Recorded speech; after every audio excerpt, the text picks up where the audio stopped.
Hi there and welcome back to my channel. This is Sean, the Honest Book Reviewer. This video is all about books I read in May.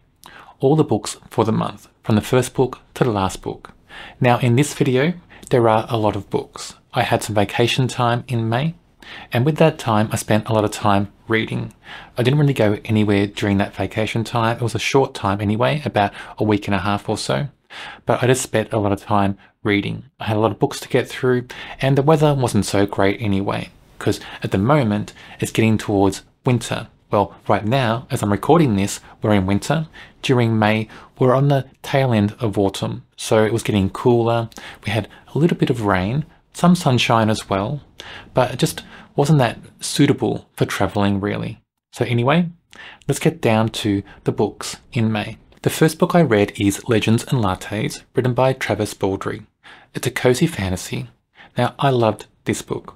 I read the prequel to this book earlier on this year, and that prequel was written before this book. But this book is just as good.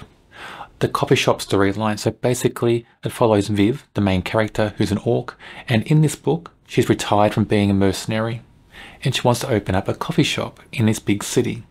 And nobody in the city even knows what coffee is. So the challenge is getting people used to the idea of coffee.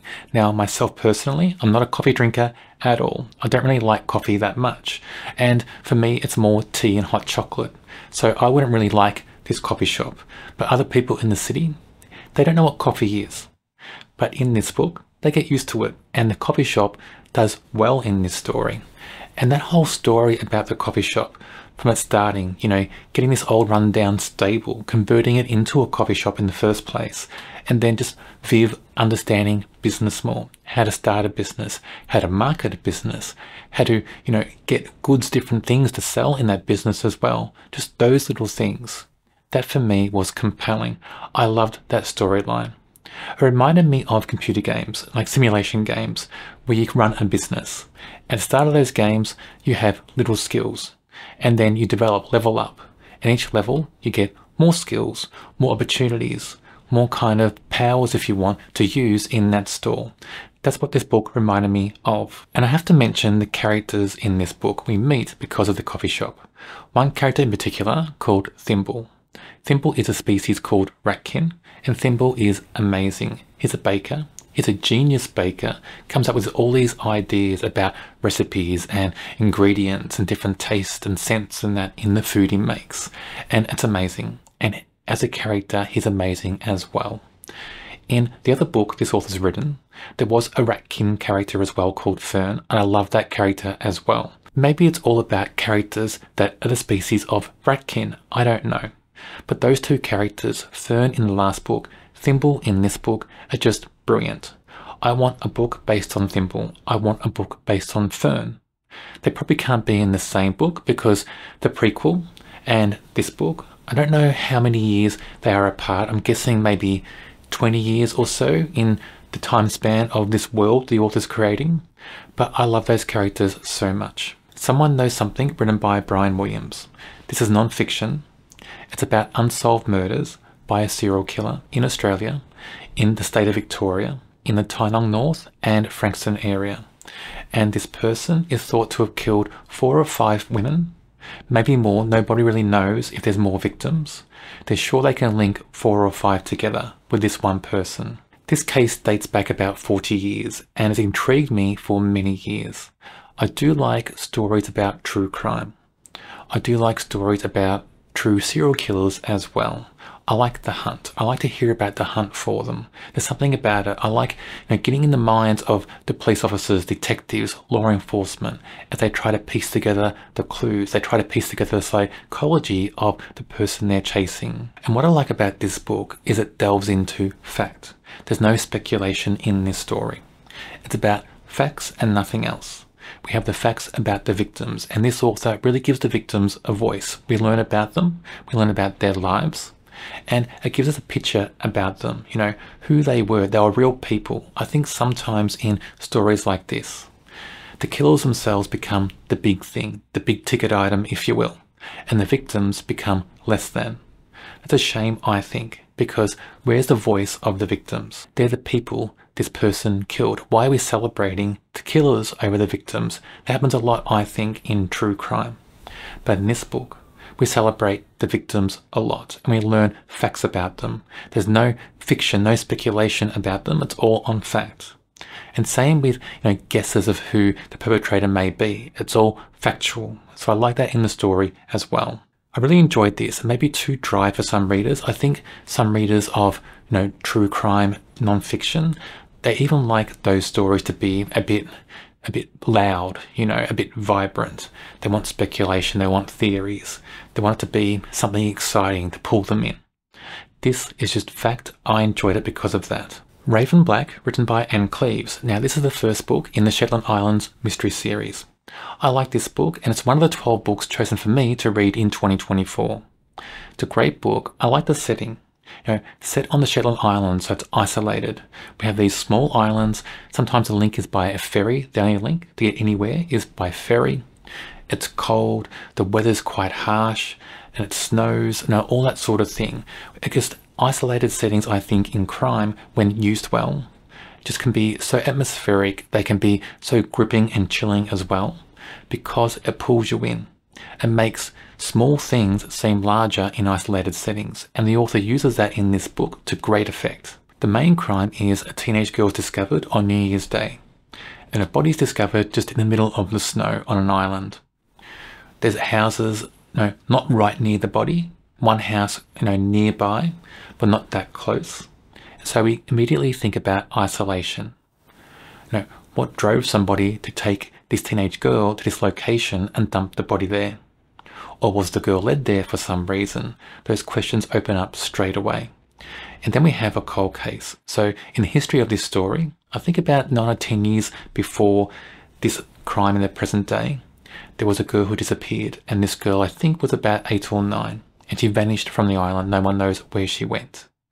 And people are trying to connect those two crimes together. And then in this book as well, we have the political and social aspects of this small setting, this small town, this small community on this island and the other small islands in the Shetland Islands as a collective. We have things that just brew to the surface in that setting. Now in small town settings in books, you have rumour, you have feuds, you have the haves and have-nots in small towns, and sometimes in those small town settings, those differences are so vast because the community itself is so small. You have all that going on in this story, and that blends so wonderfully in the mystery as well. The protagonist in this story I enjoyed. I think the protagonist will be great in the future books in this series, and I can't wait to read more books in this series. I like this book a lot. I do recommend it. The Antique Hunter's Guide to Murder, written by C.L. Miller. Now, I would say this is a cozy mystery. I'm not sure if it's marketed as cozy mystery, but for me it fits cozy mystery as a subgenre. From the blurb and the concept of this story, I thought I'd love it.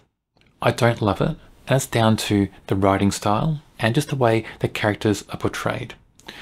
Now, at the start of this book, I was enjoying it. I was right behind the protagonist, Freya, and I was behind her quest. So she finds out her one-time mentor and friend has recently died, and she's involved in antiques. And at the time, I think at the start of this story, she's working for a museum.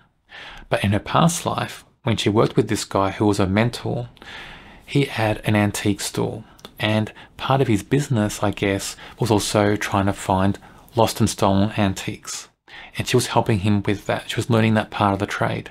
They had some falling out, and we get hints of a falling out at the start of the story. And I was intrigued by that. But towards the end of the story, I didn't care. I just didn't care about that. I didn't care about the characters much at all. That's down to the writing style and the way the characters are portrayed later on in the story, after that great beginning. Now, at the beginning of this story as well, Freya is kind of coerced by her aunt to go back to her aunt's house and just help with the funeral arrangements, all that sort of thing. What we find out is her one-time mentor and her aunt's friend, he was holding a secret, and he wants Freya to uncover that secret, to continue on with this last big quest he was on. And that's intriguing. For me, that was intriguing because it involves codes and clues and maybe a lost treasure, that sort of thing. And as a reader, I like that sort of thing in stories. I love it. And that should have really got me hooked into this story. But it didn't, because of the writing style and the way the characters are portrayed in the book. So unfortunately, a great concept, a concept that should have been right up my alley, that was ruined by just the way this book was executed. So I don't know, I just don't know about books like this. You know, should we just enjoy the books for what's in there? Or should we let execution of the story, you know, downgrade how we feel about a book? I wonder about that sometimes. It's all about, you know, what in a book makes you love a book. It's so subjective, and it may change from book to book. You know, you might like a book because of the story and you don't care about how it's written. And sometimes it was written just terribly in your view. It really impacts the read because you get pulled out of the story so much. So I don't know, I'm not convinced yet that I can just boil down to, you know, a base level what makes a book fantastic for me, because it just seems to shift sometimes. And maybe it sometimes because of things like I've just mentioned about writing style, about, you know, overall concept of the story, about some points in the plot that you have a great interest in. Because sometimes I think it comes down to things like that. So I think one day I'm going to just sit down and try to boil down to what makes a great story. And I don't know if I can get to a definitive answer or not. Moon of the Crusted Snow, written by Waubgeshig Rice. And I probably not pronounced his name correctly, so apologies for that. I like this book. It's speculative fantasy. A bit of sci-fi maybe in there as well, as you start to wonder what's going on in this world the authors created. So basically it's about a community, and they're isolated. They're a small community, and they live in an area where we get lots of snow and ice, that sort of thing. And in winter, they get cut off. Just so happens that just before this winter, before they're cut off, they lose their power and they lose all their communications, their phone, internet, all that sort of thing. So they can't reach the outside world. They can't, you know, just call out for help and find out if the things going on in their community are going on in the outside world. That's what makes this so interesting and gripping and compelling. Again, in a small community, the small things seem bigger because those small things involve interactions between people in this community who know each other. They've known each other for all their lives. Their friends, their family, their cousins. They have so many connections in this community. So every small thing that goes on seems bigger. And I thought the setting in this book was so clever because it just opens up questions of what's going on, the unknown. You have no idea if it's just this community or the outside world.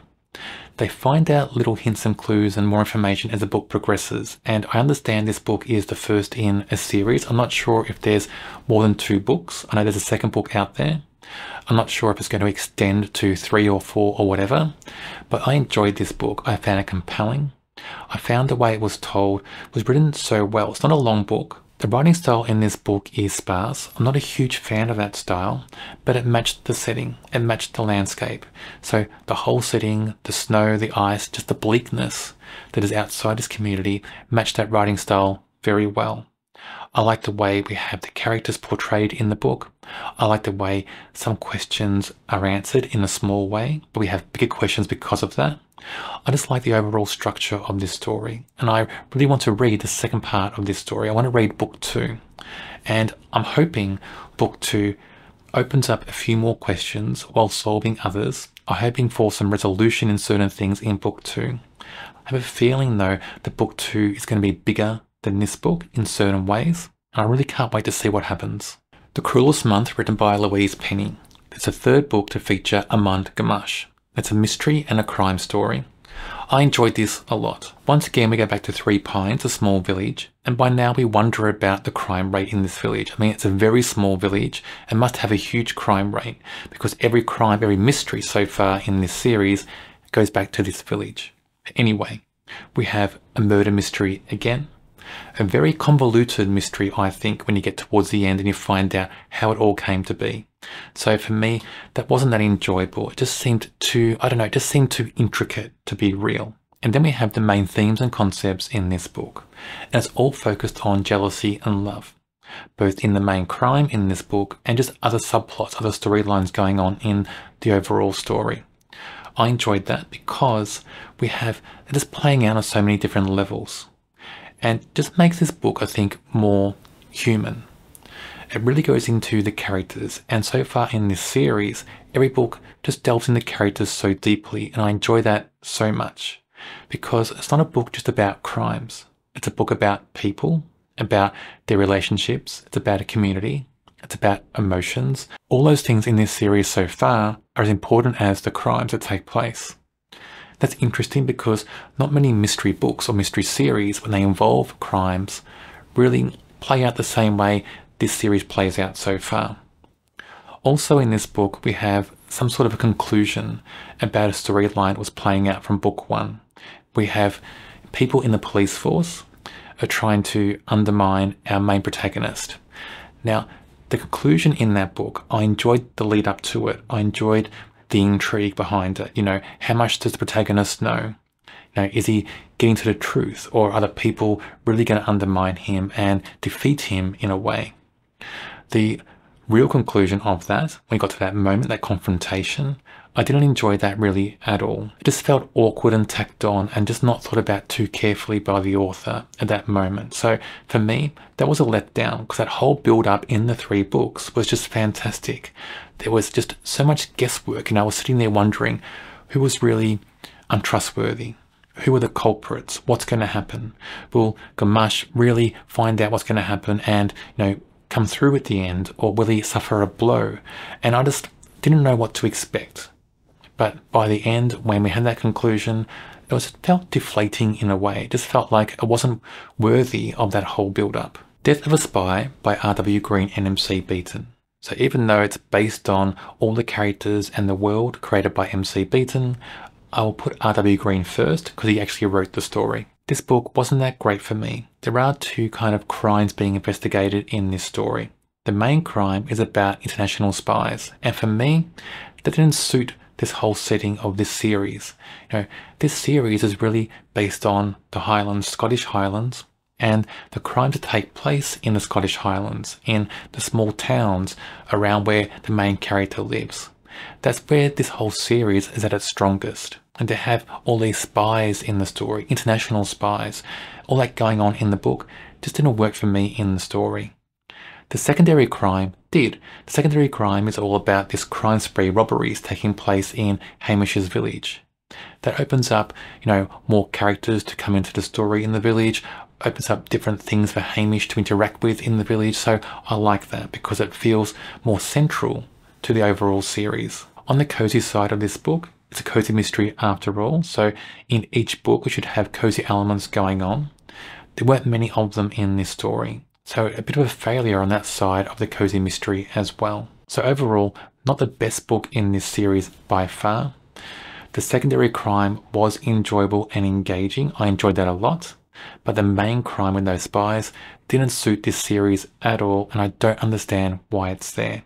So for me, it makes me wonder about the future of this series. Is this series running out of ideas? How long has this series got to go? I don't know. I want more books in this series, but only if they have that same feel. They centre and they focus on the immediate area for Hamish, his home village, and other villages in the area. It's where it's strongest, and it's where, you know, I think most readers, want books like that. They don't want all these spies and things going on trying to make this series, you know, bigger and more international. The Detainee, written by Peter Liney. I enjoyed this a lot. It's dystopian sci-fi. It's the first book in a trilogy, and I really want to read books 2 and 3. In fact, I have books 2 and 3 from the library to read, just haven't read them yet. The world building in this book is just amazing. You know, it's set, I'm not sure how far in the future it's set, but in this world, the concept is that the elites, the people who have money, they deem that anybody who does not have money, anybody who can't fend for themselves, you know, pay their own way, is a drain on society and should be cast aside. And the way they cast them aside is they send them off to islands. And on these islands, they're just left there to fend for themselves and try to eke out an existence. And rubbish, so rubbish from the elites, is sent to the islands as well and just dumped there. And the people on this island then kind of hunt through the rubbish, try to find things of value, maybe sell back to the elites, and the elites may use those items to make other products or recycle, that sort of thing. And also in this world, all the young people, so all the children, they're taught from a young age as the elderly. The elderly have drained all the resources of society, and the elderly are the reason that society can't pay for anybody, can't help anybody. So young people hate old people in this world the authors created. And on this island, the main character is elderly, and his friends are elderly, and we follow them in the story. There's so many dangers going on in this world. So on this island, trying to survive is a danger in itself. But also, there's young people on the island, many of them. And because the young people believe old people are responsible for the world going to hell, basically, young people hate old people, so there's danger there as well. But this story is just not all doom and gloom. I mean, it is grim, it is dark, there are parts that are depressing as well, but it's not all doom and gloom. There's a story about hope and friendship, a story about courage and survival, all those things going on in the book as well. I really enjoyed the way this book played out. Now, at the start of this story, I wasn't sure about the narrative voice. It's in the point of view of the main character. I wasn't sure about his voice at the start. Not long after that, a few chapters in, I was used to it, and I came to understand the voice, and I was liking it more. And then not long after that, I loved it. And then for the rest of the book, it was amazing. I'm not sure if you read books like that, where the beginning wasn't that good, and then shortly after, you come to like it even more. But that's what it felt like for me in this story. And I can't wait to read books 2 and 3. My Heart is a Chainsaw, written by Stephen Graham Jones. This is a book I wanted to read for quite some time. It's the first book in a trilogy. And for me, the concept of this story is great. This book is a homage to horrors, like slasher horrors, teen slasher horrors to be exact. And that hooked me, interested me, because I do like those type of movies, those type of stories. But the writing style in this book is just terrible in my view. It's chaotic. When I was reading this, it just felt all over the place. It just felt very jumpy, a bit clunky. It's a shame because there are great concepts in this story. There are great moments in this story. But the writing style for me was just didn't work for me. I'm not sure what other readers think, but for me, it just wasn't good at all and needed some good editing, I think, in this book. It just felt like it was a bit jumbled. But the book itself is not terrible. So the first chapter is an amazing hook. I mean, amazing. It hooked me into the story immediately, and I was feeling after that first chapter, this was going to be a 5-star read. That was the first thought in my mind. Unfortunately, not, because even the writing style in that first chapter felt so different than the rest of the story. And there are great characters in this book. The protagonist herself is a great character, has a good construction, but just the way she's written in the story, her voice in the story is just too rambly. Other characters in this book are written very well. I like the reason they're there. I like the way they play out in the story. There are great themes in this story as well. We have found family. We have the themes of exploring trauma, how trauma at a young age can impact lives, even lives in your teenage years. And that's what happens with the main character in this story. I like those themes, the way they played out. They are quite dark. There are some dark scenes in this story, some dark ideas that may not sit well with some readers. I'm aware of that.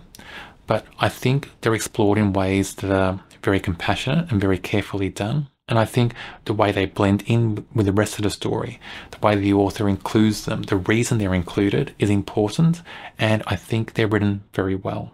So for me, there are great themes in this story. Even though they're dark themes, they're carefully written, they suit the overall story, and I do like the concept and the overall scope of the story. Just the writing style for me is the main impact, and also the repeating nature of the protagonist's thoughts sometimes in the book. There's No Murder Like Show Murder, written by M.S. Greene. An arc read for me in May. I enjoyed this. It's a cozy mystery. It's got a theatre theme, so musical theatre theme. And I think it's going to be the first book in a series. I don't know if there will be a book 2. I hope there will be. So I think this is strong enough to have a series. The mystery is good. It's not wonderful, but it's strong. The protagonist in this story really suits a cozy mystery. Written very well. The thing about this book is there are too many characters being introduced in the first book. So if we have a series of books, we want that first book to really cement in our minds the main character and support characters. We don't want too many characters drowning everything out, because what that means is there's not much space for the main characters to really develop and grow. And in most cozy mystery series, they're set out so we get to understand the main characters first, and then other characters come along and join the family, if you will, in that cozy mystery world. So for me, too many characters in the story. But overall, I like the crime and the mystery. It was quite clever. I do like the setting. I've not read a cozy mystery before set in musical theatre. And I like we have external pressures. So we have external pressures in the story. Somebody wants to buy the building where the theatre is. They want to buy it and kick out the theatre group and convert the building into something else. So we have external pressures that just add more substance and more realism into this story. So all those things, all those elements, play out well in the story and make for quite a gripping read. Junebug, written by Jess Lourey, is the second book in the Murder by Month mystery series. This is what I found out to be a romance comedy series. I thought it was cozy mystery. I think many readers do mistake it for cozy mystery, but it is romance comedy. And for me, it just feels like the Stephanie Plum series written by Janet Evanovich. And in that series, written by Evanovich, it started out okay. I liked the first few books, and then the other books after that, I'm not sure about them. They just weren't that good. And I do plan to read that series again, maybe in the future, but I'm not really rushing out to do that yet. But this book anyway. The concept of this book should have been a fantastic hook for me. It's about a hunt for missing jewels, like a treasure hunt. That type of thing in stories, I don't care what type of story it is, but that type of concept, it's right up my alley, something I love in stories. But the way this is written, it felt like a caper, and all those caperish things going on just pulled me out of the story too much, and it drowned out that whole treasure hunt thing going on. Towards the end of the story though, we have a great scene, and if the whole book had been written like the end of the story, this would have been a much better book for me, because it felt so real. The characters at that part of the story felt real, their emotions, their reactions. The atmosphere of the story felt perfect. It shows then this author can write, but the rest of the story is like a caper. So if you like caperish type books, caperish type mysteries, you may like this series, but you have to like romantic comedy as well, because the author just pushes comedy down the reader's throats in this book. And it's not a comedy I really like. For me, I like kind of dry comedy. I like dry humor more than, humor that's loud and being shoved down your throat, whether it's TV, movies, books, whatever it is. I prefer dry humor because I find that a bit clever, and I find this type of comedy in this book not that clever because it's more blunt and it's just shoved at you so heavily in the story. The Field, written by Erin Young, is the first book to feature protagonist Reilly Fisher. It's a mystery and a thriller. I like this book. The atmosphere in this book was just perfect. So this book is set in a small farming community, I think in Iowa, and they're farming corn. So you can imagine, scenes in the dark in cornfields with that atmosphere. It conjures up, images from like horror movies and dark movies like that. And that's what it felt like in this story. At the beginning of this book, we have a scene where a young woman is running through cornfields at night, being chased by somebody. We don't know who, but she's being chased. And that whole thing going on in the dark in cornfields. So much atmosphere, it's chilling, it's gripping, it hooked me into the story.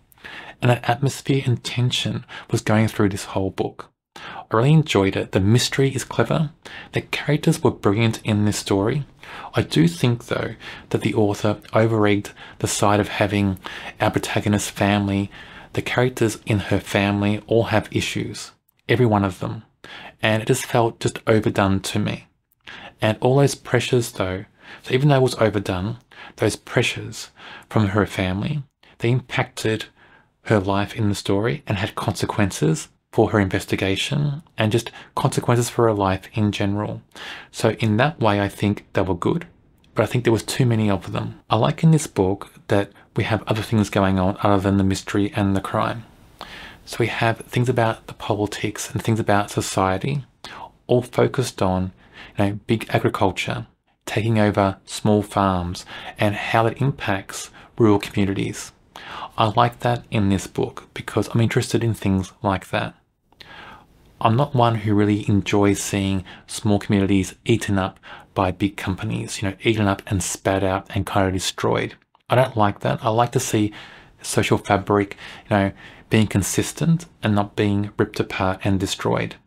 So for me, that type of thing in a story interests me. It may not interest other people, it may pull them out of the crime and the mystery and the atmosphere in the book, but I think it was a welcome component in this book, and it gave this whole world the authors put us in this story more substance. Original Sins, written by Erin Young, so the second book to feature protagonist Reilly Fisher. And in this book, there's big changes. So Reilly Fisher, the protagonist, has moved from that small rural community, and she's moved to a main city, Des Moines, in Iowa. And she's no longer in the local police force, she now works for the FBI. So big changes for the protagonist in the second book of this series, and I think it's too many changes at once. And for me, the atmosphere in this book doesn't match the atmosphere we had in book one. And the atmosphere in this book wasn't there at all, really. Unfortunately, I thought there was more atmosphere in descriptions of the protagonist's apartment than the atmosphere in the book overall. The mystery itself, it started off quite strong. So the first chapter again was a great hook and hooked me into the story, and I thought it was going to be great. I thought despite all these changes going on for the main character, the book would be good because that first chapter was chilling and dark and just stunning. Unfortunately, I was wrong. This book is none of that. It is dark, but it's not stunning, and it's not that chilling for some of the story. And the atmosphere, like I said, just really isn't there in this book. Unfortunately, it's a book where the author's just putting too much in there. It's one of those books where too much is actually less in the story. And I don't get it. I don't get in this book why the author had to make this about a cult, when at the first part of the story, it wasn't like that. It was focused on one perpetrator, maybe two, but suddenly we have a cult to deal with, and it doesn't make sense. That leap in the story didn't make sense, and it just threw me out of the story, actually. So for me, not a great second book in this series. It doesn't mean I won't read more books in this series. I just hope they're better than this story. Everyone Who Can Forgive Me Is Dead, written by Jenny Hollander. I loved this book. I highly recommend this book. It's brilliant. It is split in past and present narrative. Both narratives are great, and both narratives make sense and need each other in the story. It focuses on a woman who had a serious trauma in the past narrative when she was a teenager at school. And she's carried that trauma with her into her adult years, and it really does impact her life. And those links, it all makes sense, it all feels real. The way it's written, the way the trauma is written in this story is visceral. It feels real, it feels genuine. It actually feels like the author's done some research, and the author is trying to make this as real as possible in the book. I really was hooked on the characters in this story, especially the main character. I believed everything that character was going through. The other characters in this book really suit what they're written to be in the story. And the way they're written, the way they play out in the story, they hold secrets, they hold mysteries. They hold, damage as well in themselves, and you feel that in the characters. You really feel the things the author's trying to convey to you about these characters in this story. I thought it was so well done. That whole psychological aspect in this book was just brilliant. I couldn't really escape that in the story. I was gripped by it. I was compelled to keep reading. I just enjoyed this so much. Apart from the trauma going on in the story, the essence of the story is about a protagonist not remembering what happened all those years ago when her friends were attacked in a mass killing and she survived. And one of the sisters of those people wants to make a movie about the event. And that makes their protagonist wonder, makes her spiral and wonder or question herself. What can't she remember and why? It's all about that, and all about this fear she has of this movie coming out and people poking into her life, poking into her story because she can't recall what happened. She wonders if they'll start to think she was responsible. Will they make up stories about her? What can't she recall? So all that plays out in this story. I won't go into any more detail, but I found this book compelling. I found it gripping. I do recommend this a lot. The Mystery Writer, written by Sulari, Gentill. I read the previous book by this author called The Woman in the Library, and I loved that so much. And I had high hopes for this book. Those hopes were dashed because this book just wasn't that good at all. It's an okay story, but it's not brilliant, not to the same standard as the previous book. There are certain things that just didn't sit well with this story. One, it's a book where it just becomes too much. There's too much going on, and I just felt the author didn't have control of all the things going on in this story. And also with the protagonist, I don't think many people will engage with this character. So this character quits university, runs off to the United States to live with her brother who's living there, and she wants to write a story. So a lot of people out there want to write a book, understand that. But this character is living off a trust fund while she's doing that. There's no struggle for her. So in this book, it's kind of like this character really has no struggle at the start of the book. And she creates the struggle herself by quitting university and worrying about what her parents will think about that. So even though she gets this trust fund money anyway, and she's going to sit back and write a story and not worry about finances, not worry about, paying for things, about surviving. How can people relate to that at all? I don't know.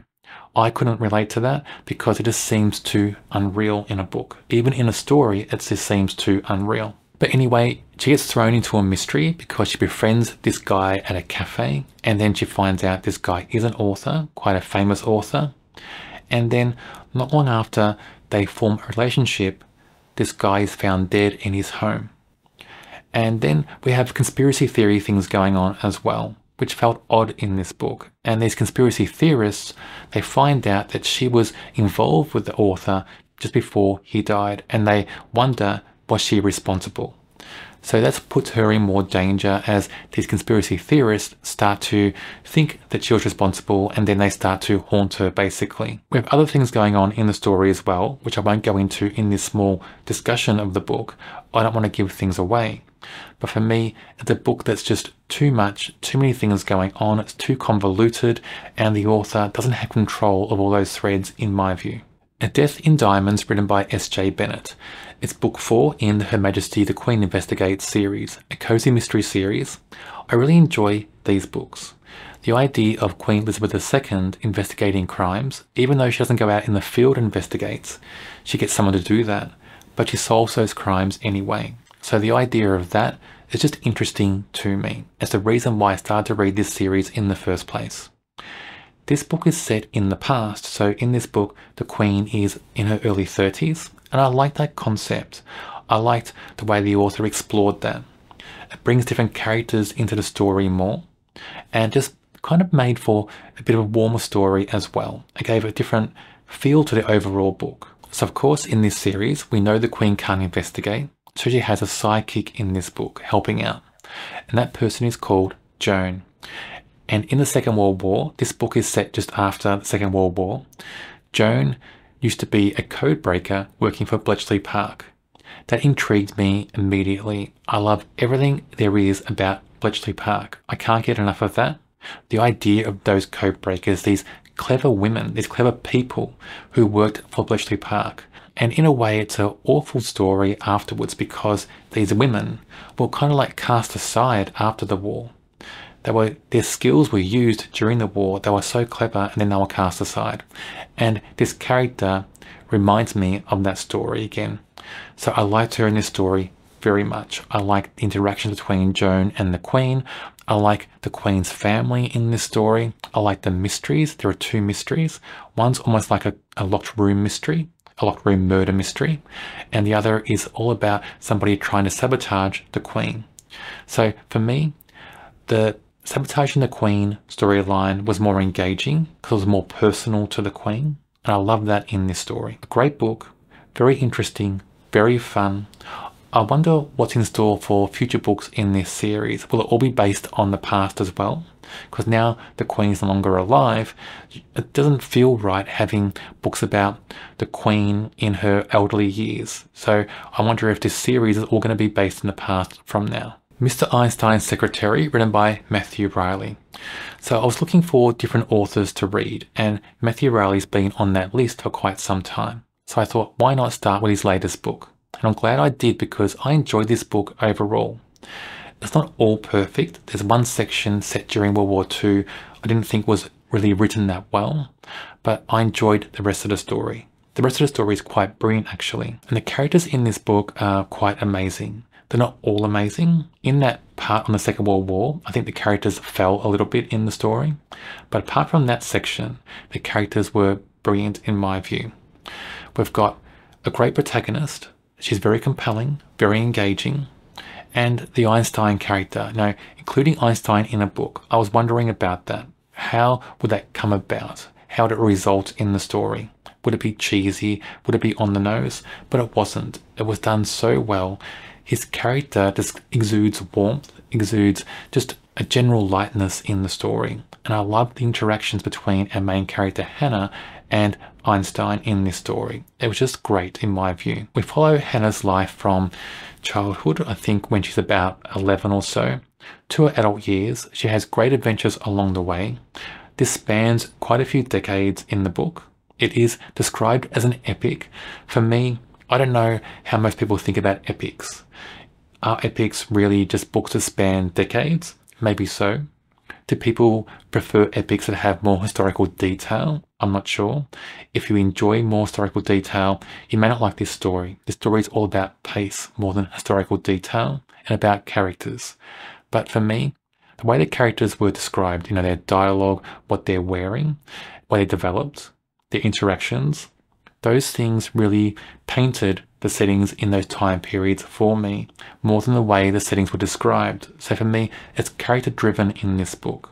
And part of this book is also action. Part of this book is intrigue. Part of this book is thrills and chills. And there are so many elements in this story that all play out quite well. So for me, interesting book, brilliant in most of the sections. One section, not so well done. But overall, I thought it was a great story, and I do want to read more by this author. The Call, written by Gavin Strawhan. Now, this is meant to be a crime thriller. I didn't enjoy this book very much at all down to execution, so the blurb promised so much.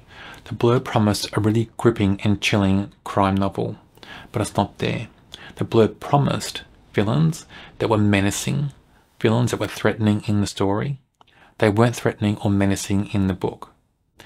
I'm trying to wonder kind of what was let down in the story. Understand this is a debut book, and I'm kind of thinking that the editors are a bit at fault here. Somewhere in that process, in the editing process, they should have questioned the author. Questioned the author on what they were trying to convey with those villains. Make them more menacing, make them more chilling. Maybe different events in the book to bring about that feeling in the story. I just feel like the editing process wasn't that strong in this book, and that's the reason this book suffers in execution. Because overall, the idea of the book, the idea of the concept is strong. Some characters are okay, but again, the characters could have been strengthened in editing process. So with a debut author, I just think the editors and the support structure wasn't strong enough for this author. And I hope if this author writes future books, that editing and support structure is stronger. Because there are some moments in this story that are good. There's one character in this book I thought was superb, but just one character. Other characters just on the surface and not really meeting the requirements in the book. So I was disappointed in this story, and I don't want to lay the blame anywhere. I don't like laying the blame at people, but if I was thinking about what let this book down, it has to be the editing process for me. So with some debut authors especially, I really think they need that support, they need that structure there from the editor and publisher to really shape that book and make it better than the original concept. I'm not saying that all debut authors need that, but I think that in this book it did need that help to make it better than what we got on the shelves. Hidden Bodies by Carolyn Kepnes. It's the second book in the You series. This book is nowhere near as good as book 1, and book 1 wasn't brilliant either, but at least the main character Joe in book 1 was consistent. The start of this book, he's like the character from the first book. You know, he's stalkerish, and this book is kind of making him out to be a romantic stalker. And in the first section of this story, in book 2, he's just that. And he feels the same. He feels strong and consistent as a character. But after that strong start to the story, we have a big shift and Joe moves to LA. While he's in LA, he starts out being the same Joe. You know, he's menacing, he's still stalkerish, he's on the hunt for somebody. But then he shifts. The focus of this book shifts, the whole tone of the book shifts. And this book all becomes about excesses. And it felt like this author was trying to write American Psycho, trying to bring that feel of American Psycho, the excesses of the 1980s, into the modern day. It didn't work at all. It felt clumsy. It felt so removed from the first book in this series. It felt removed from the first section of this book. It felt strange to me. And in all honesty, you could read the first few chapters of this book and the last few chapters. You can skip the whole middle part of this story because the middle part has no impact, has no relationship to the ending or the beginning. It feels like two books in one. It feels like a bit of a mess. There are good things in this story though, and towards the end opens up some questions, but also that conclusion felt a little bit clunky to me in certain parts as well. So for me, I don't know, I didn't really enjoy this book that much at all. I'm not sure what to think about books 3 and 4 and whatever in this series. I'm going to read them, but I haven't got high hopes anymore because book 1 I thought was so much better than this book. It just makes me think that books 3 and 4 really won't be strong at all. Spellslinger, written by Sebastien de Castell. It's a YA fantasy, the first book in the Spellslinger series. I enjoyed this book so much, I loved it. I loved the world building, I loved the magic system, the characters, the setting, the events. The whole plot of this first book as well was brilliant. It was well structured, well written. Everything about this flowed so well, and the author gave life to this world so easily in this story. What I like about this book is that most of the story focuses on within the walls of one city, then some sections just on the outskirts of the city in a forest area. And that small environment, that smaller setting in this larger world, having it all take place in one area, gave the author time to just expand on characters, expand on the magic system, expand on interactions and intricacies with these characters as well. Give us more information about their world, about prejudices in the world, about beliefs in the world, about their hierarchy, their social hierarchy, their social structure, and all that kind of just solidifies the reader in this city, in this world. It makes the characters feel real. It makes their interactions feel real. Even the magic system in this book feels real because it becomes so solid in the story. I really enjoyed that. I just felt immersed in this whole world. I can't wait to find out what happens in future books in this series. If you like fantasy where characters come to life, where the magic system, maybe not the most complex and convoluted, but you don't have to be in a fantasy series, but it makes sense. It's simple but complex enough to make sense and be interesting and intriguing and make you think about the magic system as well. So for me, all the elements the author's given us in this story all combined into a brilliant book. I love this. If you like fantasy, I recommend this. I've got a feeling it's going to be a brilliant series. Before She Disappeared, written by Lisa Gardner. It's the first book to feature protagonist Frankie Allen, and the concept of this book interested me. It's basically about a missing persons case, and the author wrote this book because she discovered or heard about stories about real people in real life volunteering their free time, their personal time, searching for missing people. Investigating those cases. Where law enforcement may give up on those cases, these people are volunteering their time to help out. And the author liked that concept and thought she'd try to put it into a story. And when this book was published, I think most people thought it would be a standalone story. Maybe it was meant to be, but maybe it was successful enough to spawn a series. The risk I thought about this book, about focusing on a missing persons case, was you'd have to make the story very intricate and maybe convoluted, maybe over the top, to get people hooked into the story overall. And this book does become that. It is too much in the story. For a missing persons case, it's very intricate, there are many things going on, it felt too over the top. But put that aside, the other component about things like this, especially with missing people, is the people left behind. Those characters, how the disappearance of somebody impacts them. Those characters in a book need to be very real and compelling. They are for the most part in this story. I thought them well done. They have to be, because if they're not, that missing person's case won't feel real. Now the protagonist in this book, I'm on the fence. So her impetus for wanting to investigate these cases in the first place, I didn't buy into it. So I'll reserve full judgment after I read books 2 and 3. Because I'm figuring I'll get to know more about the protagonist maybe in the second book. What I learnt so far is okay, just not convinced about everything in the story. So overall, it's a good story, it's a good mystery, it is well plotted, it is intricate, but I do wonder about it being too over the top for a missing persons case. Holmes, Margaret and Poe, written by James Patterson and Brian Sitz, a co-authored book. The 3 main characters in this story are based on Sherlock Holmes, Miss Marple and Edgar Allan Poe. That concept intrigued me. I needed to know how it would play out in a story. It didn't play out that strongly for me, mainly because we don't get a deep dive into the characters. Now I'm not sure why that is. Is it because of James Patterson or Brian Sitz or both of them?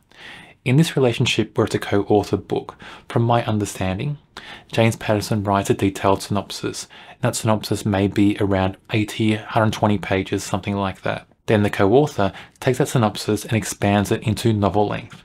That's my understanding of how those relationships happen in these co-authored books.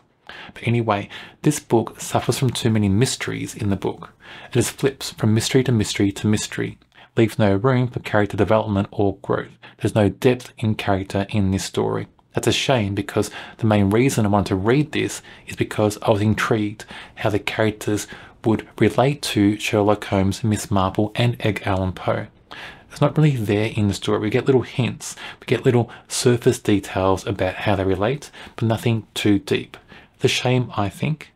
I think it will be the first in a series, and I hope in book 2, if there is a second book, we have 1 mystery, maybe 2, and more room for character growth and development. The Number One Lawyer, written by James Patterson and Nancy Allen, another co-authored book, and again I assume that Nancy Allen has taken a synopsis and expanded it into novel length. I like this book as part mystery, part thriller, part courtroom drama. It is fast-paced, it's gripping, it engages you into the story. I like the protagonist in this book. I found him well-developed. I found him convincing as a protagonist. I like other characters in this story. I like the plot overall. There are big shifts in this story, big moments, like life-changing moments for the main character. And with each of those moments, the character changes, he develops and grows. And that kind of matches how I think real life is. If you have a big life-changing moment, you will change and develop in certain ways. And in this book that happens, it shifts the narrative. It shifts the narrative in a way that's believable and feels real. I really like the way this whole plot plays out. I like the way this book is written. It's compelling, it's engaging, the mystery is good, the characters are good. It's got those snappy chapters you come to expect from James Patterson, and I wonder about that. How with co-authored books, almost all of them have those snappy chapters. I think I've read 1 or 2 here and there where the chapters may be a bit longer, so it's different.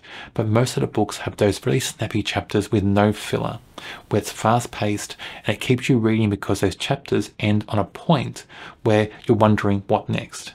I think the design in the story, that writing style, is one of the reasons why these books become so popular. But anyway, I enjoyed this a lot. If you like James Patterson, I'm sure you'll like this. If you don't like James Patterson generally, maybe give this a go, because I think this is quite compelling as a book. The Shining, written by Stephen King. So many people out there already know the story. They've either read the book or watched the movie or the miniseries, or maybe all three, but they already know the story. For me, not King's strongest book. What I like about this book though is we have horror and we have domestic thriller, and both feed off each other, and they're both needed. If you take the paranormal or the horror aspect out, or you take the domestic thriller aspect out, the book will fail. They're equally important in my view, but the strongest part of this book for me is domestic thriller. I think that's the most chilling and the most, compelling in the story as well. Those moments in the book where the father is on the hunt to kill his wife or his child, they're the most tense and thrilling for me. I understand that to get there, we have paranormal and horror aspects going on, and they feed into that domestic thriller aspect in the story. But for me, those moments are the best in the book. So if you're thinking about this story, or if I think about this story, I kind of don't think about this as horror overall. I think more of this as domestic thriller with some paranormal aspects. Overall, a great book still, not King's strongest book, but very important, I think, if you want to read King's best books. The Book of Doors, written by Gareth Brown. Urban fantasy. The concept of this book is amazing. Execution, not that great. In this story, we have magic books. We have many of them, and each book gives the owner of the book, the person who possesses the book at the time, a certain power. We have people who have learnt about these books, these magic books. They want to own them. We have some people who will kill other people to own them, so to steal that book and own that power. And in that way, it reminded me of that TV show Heroes. In Heroes, we have a villain, a big baddie, who wants to go around, kill people and steal their powers. We have a villain in this book called The Woman, and she's doing just that. She travels around and she finds out about somebody who has a magic book.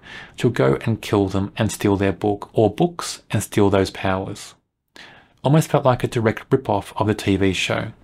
The TV show was done, I think, better than the book.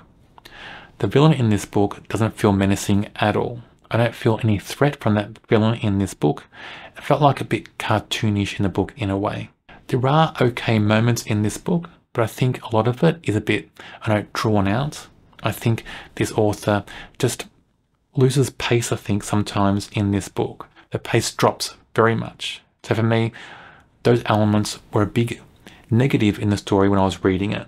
I think a great concept overall, just execution-wise wasn't that great to me. I think this should have been a YA book, actually. It's not marketed as that, but it felt like it was written for a YA audience. The Drowning House, written by Cherie Priest. An arc read for me in May.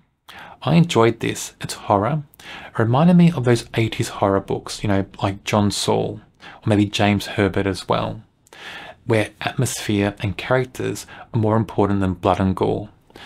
This book was compelling for me. I loved it. I loved the characters. I liked the setting. I like the way both narratives play out. I'm not the biggest fan of split narrative in past and present, but in this book I thought they were brilliant, both of them. And much of the reason why both narratives work so well is because of the characters. In both narratives, the characters are written so well. This author knows how to write child and teenage characters and adult characters. And I like the atmosphere in the story in both narratives. I like the horror aspect, the mystery around it. So basically this book is, in the present day narrative, Simon goes missing and his two best friends, they're trying to solve what happened to him. Where is he? And they go to his home. So he goes missing and his grandmother dies on the same night. The two friends travel there, and while they're there, they find this other house that's washed up on the beach.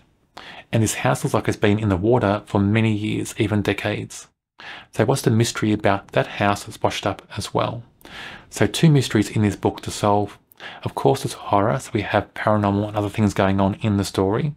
Has some darker themes in there as well, of course, but the way it plays out is so gripping because of the characters, their reactions, the way they're developed in the story, their character makeup. Just makes for a compelling read in my view. I really enjoyed this a lot. I want to read more by the same author. The Queen of Poisons, written by Robert Thorogood. It's book 3 in the Marlowe Murder Mystery series. I enjoyed this a lot. I kind of put this series and the Richard Osman series in the same subgenre, the same category. They're both cozy mysteries with some comic elements, but in my view, this series is better overall than the Richard Osman series. It feels more grounded, the characters feel more real, the events feel more real. And I like this book a lot. Again, in this book, our three main characters develop and grow more. There are laugh out loud moments, there are serious moments. The crime itself and the mystery is compelling and well done. It feels like a classic mystery. We have the victim being poisoned in a room full of people. Now, how does that happen? That's the mystery. And I like the way that plays out. The investigation felt a little bit weaker than the first two books, but overall, still a great story, and I enjoyed it very much. Fun and enjoyable, and I'm looking forward to more books in this series. New York Dead, written by Stuart Woods. I really enjoyed this book. It's the first book to feature protagonist Stone Barrington. And that name, Stone Barrington, I mean, it's a name created to try to feel powerful. That's how I think about it anyway. But this book was good. It's gritty. The author doesn't mind making characters unlikable. Even characters who were good at the start of the story can end up being unlikable. And I like when that happens. Authors shouldn't be afraid to make characters unlikable in a story. You don't like everyone in real life, why should you like every character in a book? The hook in this book is fantastic. So the main character is walking along a street in New York, and a woman falls from an apartment building down to the pavement. Protagonist races up to the apartment, and then he hears somebody running away. So immediately he thinks it wasn't an accident. And then the woman's body goes missing. She was being carted off by ambulance to a hospital, so apparently she wasn't dead, but she goes missing. So nobody knows what happened to her, or if she's dead or alive. So a great hook, a great mystery, very gritty. The characters are good, not every character, but most of the characters are very well written. And like I said, some characters become unlikable, some are unlikable from the very get-go. And there are some twists and turns in this book, for the main character especially. A big shift for the main character in this story actually. And that way that plays out does feel real. So I like this book overall. It is the first book in a long-running series. I do want to read more in this series, of course. I do have a feeling I will enjoy this series. Some of the attitudes of characters in this book don't sit well with some readers, but they do kind of feel like those attitudes and those feelings and those thoughts suit those characters. So for me, it's a sign where the author is making characters that feel real to him, and some of those ideas and concepts those characters have may be uncomfortable to some readers, but they suit those characters and they make those characters feel more real and more genuine. It's a balancing act, I think. I think some people don't like when that happens. I don't mind it. I mean, I don't agree with all the thoughts and things that go on in the book, but I figure it makes the characters just more realistic, and those characters are who they're meant to be. So for me, it's better writing, I think, where authors don't shy away from making characters who they're meant to be. Beyond the Sea by Paul Lynch, the last book I read in May. I enjoyed this book overall. It wasn't fantastic. It's basically a survival story. Two men are on a small fishing boat. They get washed out to sea during a storm, and they're trying to survive at sea. They have little food, little water. It's all about survival. They're in the open sea, nothing else around them. So you can imagine they're the last two people on Earth, basically. And in this book, it's all about introspection and philosophy. And I found that interesting. I enjoyed it. It is very sparsely written. Not my favourite style of writing. I prefer detail in writing. But I did like the read. I wanted to find out what happened to both these people on the open sea, if they survived or not. I found it compelling. I found it interesting and intriguing. It was a good book in my opinion, not a magical book, but I did enjoy the story overall. There you have all the books I read in May. A lot of books in the video, but as I said, it's because I had vacation time, so I had time to read more books than I normally would during a month. In June, I suspect it won't be as many books as May, and then in July and August, maybe September, I may have fewer books again, just with some busy things going on. So I'm not sure how many books I'll have in future videos, future monthly review videos anyway. On my channel, I review books in all different genres. Check out my channel and subscribe. On the screen now is a link to another video for a book I'm sure you'll enjoy.